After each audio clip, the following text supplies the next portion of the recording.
Pemirsa panahan nenten wantah dados olahraga sane ngandelang rasa uleng memanah. Yening teleb sida mewiguna tur becik ring fisik miwah mental.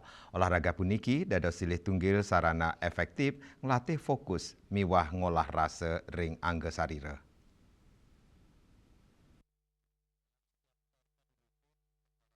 Ring sejeroning memanah, muatang rasa uleng, konsentrasi miwah napas sani stabil ring targetnya nih.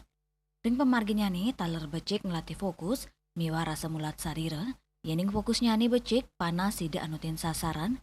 Tios ngelatih fokus, taler becik ngulah rasa, ngendali yang emosi, mana las caril saenang yang ketenangan batin. Ring pemarginya nih starte ngelatih kanan imbang pantara ning pikayunan, miwah rasa. Yening mana kaon, utawi emosi mejanten nenten sida memargi becik.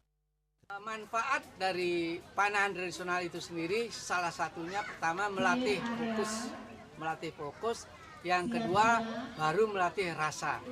Istilahnya di olahraga itu mengolah rasa. Itu yang kami sasaran utama yang kita capai di dalam panahan tradisional itu sendiri. Selain saking fisiknya nih, panahan ngukuang otot lengan, pale miwah tundu, berkanti netra miwah tangan. Olahraga puniki taler ngewentuk karakter, disiplin, rasa telep miwah sportivitas, melarapan megudang-kudang kewigunan inucap, panahan, nenten wata, becik ngeniang sasaran nanging taler, ngembasang perilaksana sani tenang, saha ngolah rasa. Yana, Bali TV.